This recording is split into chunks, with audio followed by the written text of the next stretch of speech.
ಓಂ ಶ್ರೀ ಗುರು ಬಸವಲಿಂಗಾಯ ನಮಃ.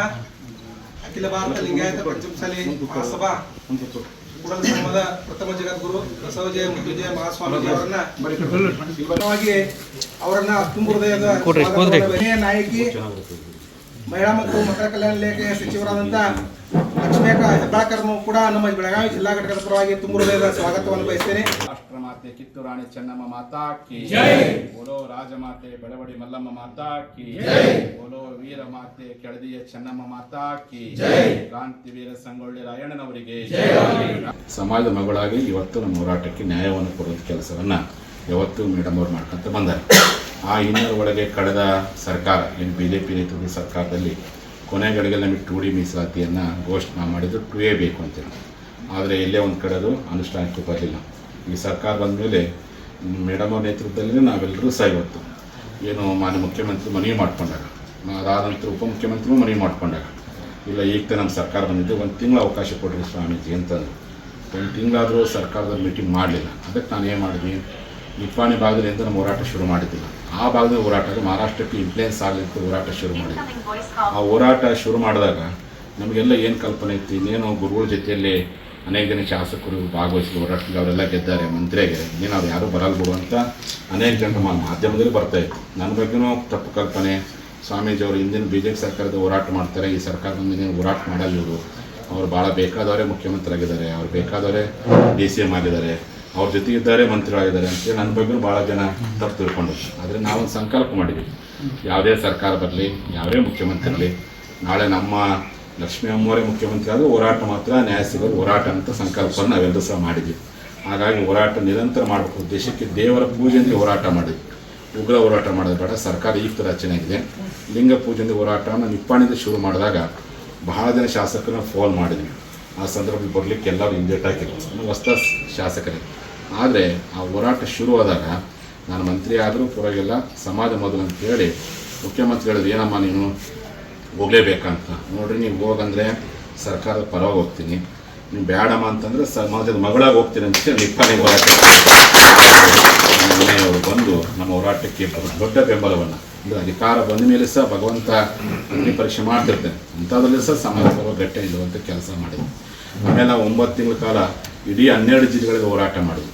ನೋಡಿ, ಬೆಳಗಾವಿ ಅಧಿವೇಶನ ಇದ್ದಾಗ ಮಾನ್ಯ ಮುಖ್ಯಮಂತ್ರಿಗಳ ಸಭೆ ಆಗಬೇಕು ಅಂತ ಒತ್ತಡ ಮಾಡಿದಾಗ ಮೇಡಮ್ ಅವರು ಎಲ್ಲರೂ ಪ್ರಯತ್ನ ಪಟ್ಟರು. ಮಾನ್ಯ ಮುಖ್ಯಮಂತ್ರಿಗಳು ಇಲ್ಲೇ ಸಭೆ ಕರೆದು ಆಗ್ರಹ ಮಾಡಿದಾಗ ನಮಗೆಲ್ಲರೂ ಮನವಿ ಮಾಡಿಕೊಂಡ್ರು ಮುಖ್ಯಮಂತ್ರಿ, ಇಲ್ಲ ನಾನು ಬೆಂಗಳೂರು ಹೋದ ತಕ್ಷಣ ಒಂದು ವಾರದ ಸಭೆ ಕರಿತೀವಿ.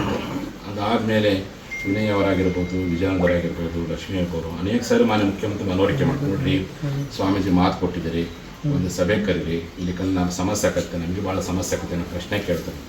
ಅದು ಸಮಯ ಕೂಡ ಬರಲಿಲ್ಲ. ಕೊನೆಗೆ ನಮಗೆ ಹೈಕಮಾಂಡ್ ಯಾರದಾರ, ಈ ಪಕ್ಷದ ಹೈಕಮಾಂಡ್ ಯಾರು, ಖರ್ಗೆ ಕ್ಷೇತ್ರಕ್ಕೆ ದೊಡ್ಡ ಸಮಾವೇಶ ಮಾಡಿರಾಯಿತು. ಗುಲ್ಬರ್ಗ ಭಾಗದಲ್ಲಿ ಇವತ್ತು ಸಮಾವೇಶ, ಖರ್ಗೆಯವರ ಮತಕ್ಷೇತ್ರದಲ್ಲಿ ಭಾಳ ದೊಡ್ಡ ಪ್ರಮಾಣದಲ್ಲಿ ಕಲ್ಯಾಣ ಕರ್ನಾಟಕ ಭಾಳ ದೊಡ್ಡ ಸಮಾವೇಶ ಮಾಡಿ ಅವತ್ತು ಖರ್ಗೆ ಅವ್ರಿಗೆ ಆಗ್ರಹ ಮಾಡಿದ್ವಿ. ಮುಖ್ಯಮಂತ್ರಿಗಳು ಮಾತು ಕೊಟ್ಟಿದ್ದಾರೆ, ತಪ್ಪಿದ್ದಾರೆ, ಅದಕ್ಕೆ ನೀವಾದರೂ ನಿರ್ದೇಶನ ಮಾಡಿರಿ ಅಂತೇಳಿ. ಅದು ಎಲ್ಲೇ ಒಂದು ಕಡೆ ಅದು ನೀತಿ ಸಮಿತಿದಂತ ಏನೂ ಆಗಲಿಲ್ಲ. ಅದಕ್ಕೆ ಉಳಿಯೊಳಗೆ ನಾವೆಲ್ಲ ಸಭೆ ಮಾಡಿದ್ವಿ. ಅದು ನೀತಿ ಸಮಿತಿ ಇತ್ತು, ಚುನಾವಣೆ ಮುಗಿತ್ತು. ಆ ಸಂದರ್ಭದಲ್ಲಿ ಎಲ್ಲ ಸಮಾಜ ಬಾಂಧವರು ಏನಂದರು, ನೋಡಿ ಸ್ವಾಮೀಜಿ, BJP ಸರ್ಕಾರ ಇದ್ದಾಗ ಸಮಾಜದ ಶಾಸಕರು ಒಂದು ವಿರೋಧ ಪಕ್ಷ ನಾಯಕರಿದ್ದಾಗ ಸಹ ಸದನದ ಬಾವಿಗಳು ಹೋರಾಟ ಮಾಡಿದ್ರು, ಬಸವನಗೌಡರು ಅಂತ ನಿರಂತರ ಹೋರಾಟ ಮಾಡ್ತಾಯಿದ್ರು. ಇಲ್ಲೇ ಒಂದು ಕಡೆ ಸರ್ಕಾರಕ್ಕೆ ನಮ್ಮ ಸಮಾಜ ಕೂಗು ಮುಟ್ತಾಯಿತ್ತು, ಅದು ಅನುಷ್ಠಾನ ಮಾಡೋದು ಬಿಡೋದು ಸೆಕೆಂಡರಿ, ಬಟ್ ಕೂಗು ಮಾತ್ರ ಇಡೀ ರಾಜ್ಯದಲ್ಲಿ ಅದು ಜಿಂಕರಿಸ್ತಾಯಿತ್ತು.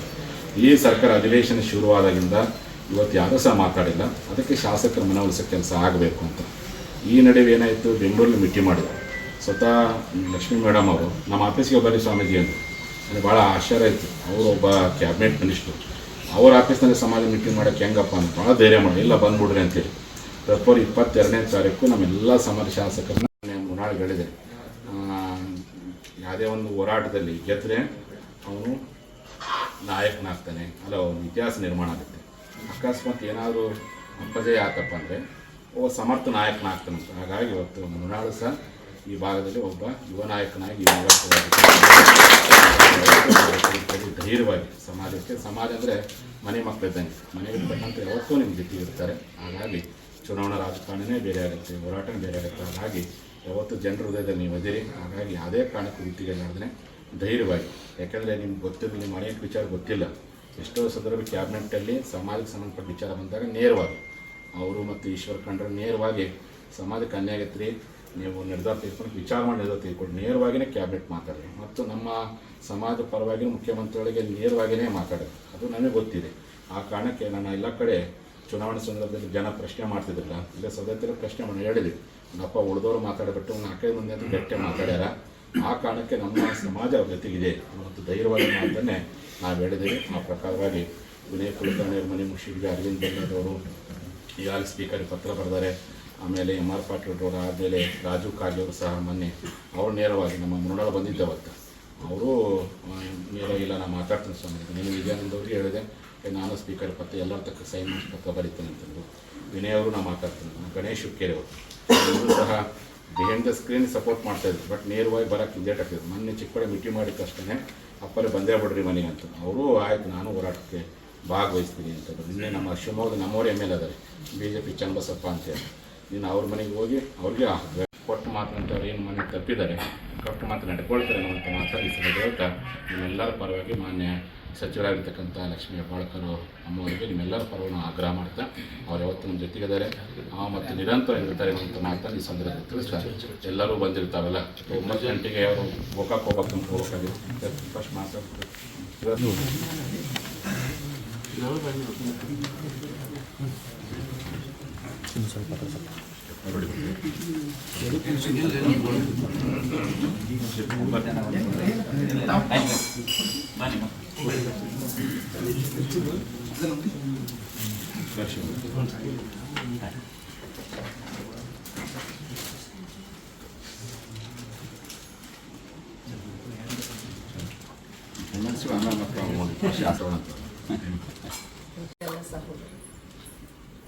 ಈ ಹೋರಾಟ ಪಂಚಮಸಾಲಿ ಸಮಾಜದ 2A ಮೀಸಲಾತಿಯ ಹೋರಾಟ ಇದು ಅಂತಿಮ ಘಟ್ಟವನ್ನು ತಲುಪ್ತಾ ಇದೆ ಅಂತ ಹೇಳಿ ನನಗೆ ಅನಿಸ್ತದೆ.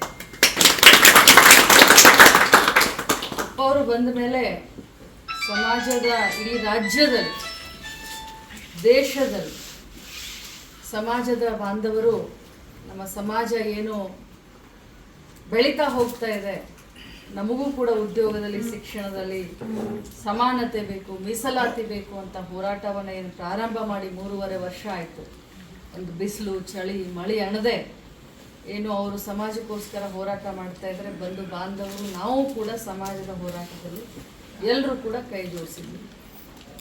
ಆದರೆ ಏನಾಗಿದೆ ಅಂತಂದರೆ ನಾವು ಪಂಚಮಸಾಲಿ ಸಮಾಜದವರು ನಾವು ಯಾವತ್ತಿದ್ರೂ ಕೂಡ ಬಸವಣ್ಣನವರ ತತ್ವವನ್ನು ಆ ಸಿದ್ಧಾಂತದಲ್ಲಿ ನಡೆಯುವಂಥದ್ದು. ನಮಗೆ ಸಮಯ ಪ್ರಜ್ಞೆನೂ ಇದೆ, ನಮಗೆ ಸಹಿಸಿಕೊಳ್ಳುವಂಥ ಗುಣಧರ್ಮನೂ ಇದೆ, ನಾವು ನಮಗಿನ್ನ ಚಿಕ್ಕವ್ರು ಯಾರೂ ಇಲ್ಲ ಅನ್ನುವಂಥ ಒಂದು ಭಾವನೆ ಕೂಡ ಇದೆ. ಆದರೆ ಅದನ್ನು ಕೆಲವರು ಏನು ಮಾಡ್ತಾ ಇದ್ದಾರೆ ಅಂದರೆ ದುರುಪಯೋಗ ಪಡಿಸ್ಕೊಳ್ತಾರೆ. ನಮ್ಮ ಸಹಿಷ್ಣುತೆ ಭಾವನೆಯನ್ನು, ನಮ್ಮ ಪೇಷನ್ಸನ್ನು ಪದೇ ಪದೇ ಪದೇ ಪದೇ ಅದನ್ನು ಹೊರಗೆ ಹಚ್ಚುವಂಥ ಕೆಲಸ ಆಗುತ್ತೆ, ಅಗ್ನಿ ಪರೀಕ್ಷೆ ಮಾಡಿಸುವಂಥ ಕೆಲಸ ಆಗುತ್ತೆ. ಆದರೆ ಅಪ್ಪಾಜಿ ನಾನು ತಮ್ಮ ಏನು ಈ ಒಂದು ಆಗ್ರಹ ಇದೆ, ಈ ಆಗ್ರಹವನ್ನು ಭಾಳಷ್ಟು ವಿನಯಪೂರ್ವಕವಾಗಿ ನಾನು ಅದನ್ನು ನಿರ್ವಹಿಸ್ತೇನೆ. ಹಾಗೆ ಒಂದು ನಿರ್ಣಾಯಕ ಘಟ್ಟವನ್ನು ತಲುಪ್ತಾ ಇತ್ತು ನಮ್ಮ ಹೋರಾಟ. ಇವತ್ತು ನಾವು ತಗೊಳ್ಳಲ್ಲ ಅಂತಂದರೆ, ಸಮಾಜಕ್ಕೆ 2A ಮೀಸಲಾತಿಯನ್ನು ತಗೊಳ್ಳಲ್ಲ ಅಂತಂದರೆ ಮುಂದೆ ಯಾವತ್ತೂ ಕೂಡ ಮೀಸಲಾತಿ ನಮಗೆ ಸಿಗೋದು. ನಾವು ಬೇರೆ ಸಮಾಜದವ್ರನ್ನ ಅವ್ರಿಗೆ ಅನ್ಯಾಯ ಮಾಡಿ ನಮಗೆ 2A ಕೊಡಿ ಅಂತ ಹೋರಾಟ ಮಾಡ್ತೇವೆ. ಹೋರಾಟದ ಮೊದಲನೇ ಭಾಷಣದಲ್ಲೇ ಅಪ್ಪಾಜಿಯವರು ಸ್ಪಷ್ಟಪಡಿಸಿದ್ದಾರೆ, ಬೇರೆಯವ್ರಿಗೂ ಕೊಡಿ, ನಮಗೂ ಕೊಡಿ, ಬೇರೆಯವ್ರಿಗೆ ಕೊಟ್ಟು ನಮ್ಮನ್ನು ಬಿಡಬೇಡಿ. ಯಾಕಂತಂದರೆ ಸಮಾಜ ದಿನದಿಂದ ದಿನಕ್ಕೆ ಕೆಳಗಡೆ ಹೋಗುವಂಥ ಈ ಒಂದು ರೈತಾಪಿ ಜನ, ನಾವು ನಿಸ್ವಾರ್ಥತೆಯಿಂದ ಸಮಾಜದಲ್ಲಿ ಕೆಲಸವನ್ನು ಮಾಡುವಂಥ ಸಂದರ್ಭದಲ್ಲಿ ನಮ್ಮ ಧ್ವನಿಯನ್ನು ಪದೇ ಪದೇ ತುಳಿಬೇಡಿ ಅಂತ ಹೇಳಿ ನಾವೆಲ್ಲರಿಗೂ ಇಲ್ಲಿಯವರೆಗೆ ಕೈ ಮುಗಿದು ಕೇಳ್ಕೊಂಡು ಬರ್ತೀವಿ. ತಾವು ಹೇಳಿದ ಹಾಗೆ ವಿಧಾನಸಭೆ ಅಧಿವೇಶನದಲ್ಲಿ ಎಲ್ಲರನ್ನೂ ಸೇರಿಸ್ಕೊಂಡು ನಾನು ಮಾಡ್ತೀನಿ ಅಂತಂದ್ರೆ ಇದು ಸಾಧ್ಯ ಇಲ್ಲ. ಸಮಾಜದ 20 ಜನರನ್ನ ಸೇರಿಸ್ಕೊಂಡು ಸ್ಪೀಕರ್ ಅವರ ಹತ್ರ ಚರ್ಚೆಗೆ ಸಮಯವನ್ನು ತಗೊಂಡು ನಾವು ಕೂಡ ಅಲ್ಲಿ ಆಗ್ರಹವನ್ನು ಮಾಡಿದ್ವಿ. ಬೇರೆ ಸಮಾಜದ ಒಳಿತಿಗೆ ಯಾವ ರೀತಿ ತಾವು ಇದನ್ನು ಮಾಡ್ತೀರೋ ಅಷ್ಟೇ ನಮ್ಮ ಸಮಾಜದ ಒಳಿತಿಗೆ ಕೂಡ ತಾವು ಕಾರ್ಯಪ್ರವೃತ್ತ ಆಗಬೇಕು ಅಂತ ನಾವು ಕೂಡ ಸಮಾಜದ ಮಗಳಾಗಿ ತಾವು ಏನು ನನ್ನ ಮೇಲೆ ಒಂದು ವಿಶ್ವಾಸವನ್ನು ಇಟ್ಟಿದ್ದೀರಿ. ನಾನು ಚುನಾವಣೆಯಲ್ಲಿ ಸೋಲು ಗೆಲುವನ್ನು ಸಮಾನವಾಗಿ ಸ್ವೀಕಾರ ಮಾಡುವಂಥ ಕಿತ್ತೂರು ರಾಣಿ ಚೆನ್ನಮ್ಮನವರ ವಂಶಸ್ಥಳು ಅಂತ ಹೇಳಿ ಆ ತಾಯಿ ಎಷ್ಟೇ ಹೋರಾಟವನ್ನು ಮಾಡಿದ್ರು ಕೂಡ ಎದೆಗುಂದಿದ್ಲು, ಯಾವ ರೀತಿ ನುಗ್ಗಿದ್ಲು ಅದೇ ರೀತಿ ಕೂಡ ರಾಜಕಾರಣ ಇದು ನಿಂತ ನೀರಲ್ಲ. ರಾಜಕಾರಣ ಯಾರ ಮನೆಯ ಸ್ವತ್ತೂ ಅಲ್ಲ, ಆಸ್ತಿನೂ ಅಲ್ಲ. ಗೆದ್ದಾಗ ಸೊಕ್ಕು ಬರೋದು, ಸೋತಾಗ ಸೊರಗೋದು ಅದು ನಮ್ಮ ಗುಣಧರ್ಮ ಅಲ್ಲ. ನಾವು ಎರಡನ್ನೂ ಕೂಡ ಸಮಾನವಾಗಿ ಸ್ವೀಕಾರ ಮಾಡಿದ್ದೀನಿ.